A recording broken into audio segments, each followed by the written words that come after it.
Welcome, curious minds, to another deep dive.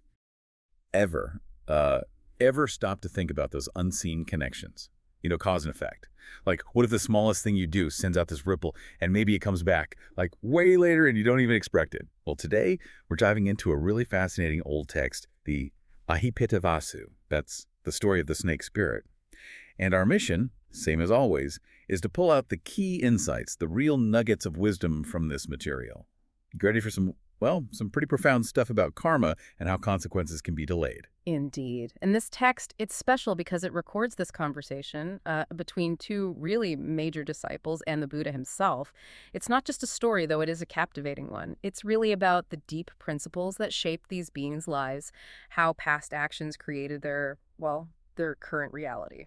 Okay, so let's get into it. Let's set the scene. We've got two venerable monks, Lakkhaṇa and Mahamoggallana. They're walking down from Kishaku, that's Vulture Peak, a famous spot, heading to Rajagaha for their daily alms round. Pretty standard stuff, right? Right. A routine walk until it isn't. Exactly. Mahamoggallana, who's famous for his, psychic vision, his spiritual sight, he suddenly sees something, an Ahipeta, a snake spirit, and he smiles. Not just any smile, either. No, it's a smile that makes Lakkhaṇa ask, why the smile?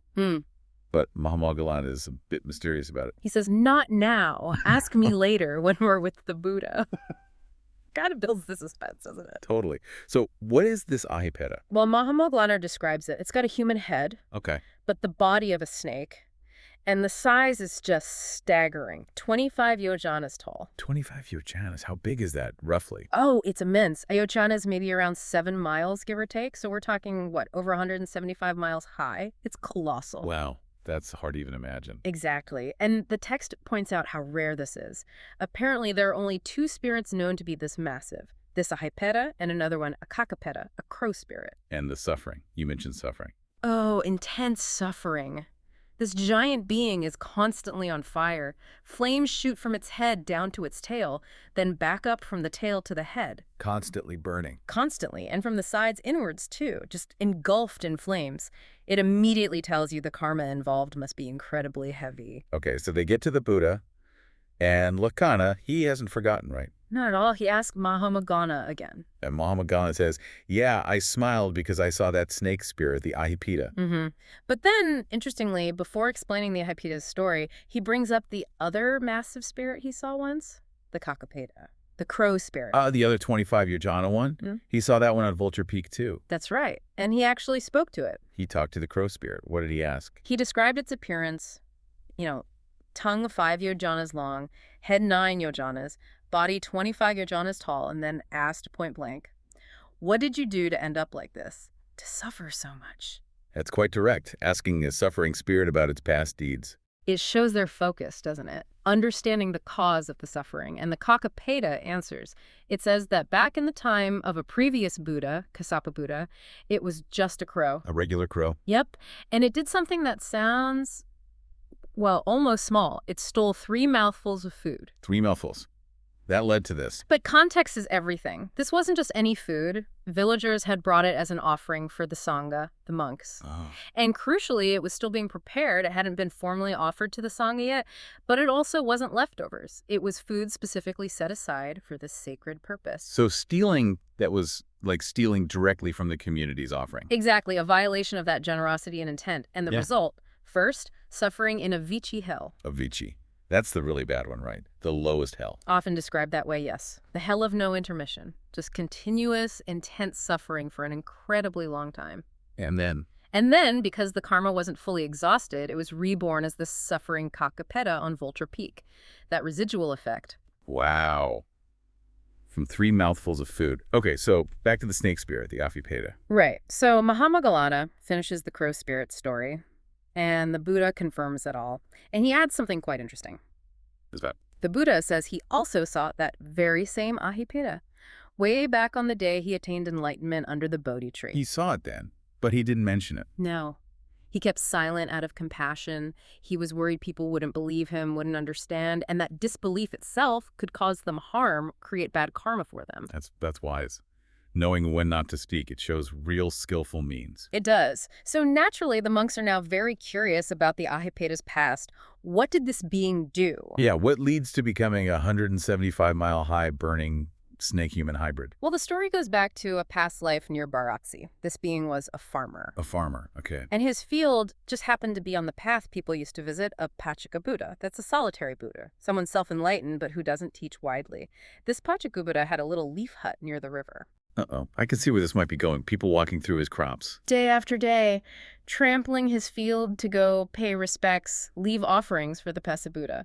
The farmer tried to stop them, put up fences maybe, but nothing worked. He got more and more frustrated. Understandably, I suppose, from his perspective. But frustration can lead to bad places. Indeed. It boiled over. One day, he waited until the Pasa Buddha was out collecting alms. He smashed the Pasa Buddha's bowls and belongings, and then he burned the leaf hut to the ground. Oh no, he destroyed his dwelling. He did. And when the Pachaka Buddha returned, saw the ashes, he apparently just turned around and went somewhere else. No anger, no words, just acceptance. Wow. But the farmer? His troubles weren't over. The local people came by later with their offerings, wanting to see the Pasa Buddha, and they found the burnt-out hut. And they figured out who did it. The farmer told them, brazenly admitted it.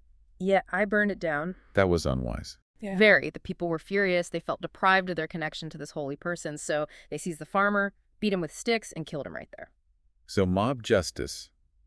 But his karma, that act of destroying the hut. That was the primary cause. The consequence was horrific. Rebirth in Avicii hell first. Like the crow. Like the crow, yes. Suffering there for an age described metaphorically as being as long as the earth is a yojana high. Just an unimaginable time. And then? Then, the leftover karmic energy resulted in rebirth as this Ahipeta on Vulture Peak. Still burning, still suffering immensely. These stories are intense, really vivid, but they're not just like horror stories, are they? There's a deeper teaching. Exactly. They lead directly to a core teaching from the Buddha about how karma works, how it ripens. Okay, what did he say? He used a very powerful verse and metaphor. Evil deeds do not curdle immediately like fresh milk. Burning, they pursue the fool like fire covered by ashes. Like fresh milk. Okay, let's break that down. Right. Think about fresh milk. You milk a cow, it doesn't instantly turn sour or curdle, does it? No, it takes time, or heat, or something acidic. Precisely. It needs conditions to change. And the Buddha is saying unwholesome actions, bad deeds are like that. They don't always yield their negative results immediately. If they did, he implies, nobody would dare do them. You'd get instantly zapped, you know? The delay creates this illusion, perhaps, that you've gotten away with it. Okay, that makes sense. And the second part, burning, they pursue the fool like fire covered by ashes. That sounds ominous. It is. Imagine embers from a fire still glowing hot, but covered by a thick layer of cool ash on top. Yeah. You might not see the glow. Might look safe. You might even step on it accidentally, and maybe it doesn't burn you right away because the ash provides some insulation. But the heat's still there underneath. It's absolutely still there, warming the ash. And eventually, inevitably, that hidden fire will burn through. And when it does, it's not just a little warmth. It sears right down to the bone. It's a delayed but potent consequence. So the bad karma is like that hidden fire. That's the idea. The Buddha explains that as long as a person has enough, let's say, wholesome karma, good conditions, positive momentum, these act like the ash, protecting them, holding the negative results at bay. For a while. For a while. Could be for the rest of that life, even. But when those protective conditions change, maybe in a future life, maybe in a lower realm where there's less positive support. Then the fire breaks through. Then the karma ripens, and it pursues the person relentlessly. It's not avoidable, just delayed. The energy of the action has to manifest its result eventually. So looking back at this deep dive into the Ahipetavatthu, what's the main takeaway? I think it really powerfully illuminates this principle. Actions have consequences. Unwholesome actions, whether seemingly small, like taking a few bites of food meant for others, or huge, like destroying a holy place, they will bring results. Maybe not today, maybe not tomorrow, like the milk not curdling right away. But eventually, like that fire under the ashes, the result is certain. The stories of the crow spirit and the snake spirit are just incredibly graphic illustrations of that inevitable unfolding. It really makes you think, doesn't it? As you reflect on these stories, maybe consider those invisible threads of cause and effect in your own life. How does knowing that karma might ripen much later, but definitely will ripen, change how you look at your choices now? Even the small ones. What tiny actions, maybe seemingly insignificant, could be like those embers under the ash, just waiting for conditions to change. And maybe flip that around too. What small positive actions might be planting seeds for good things down the road, even if you can't see them yet. Definitely something to mull over until our next deep dive.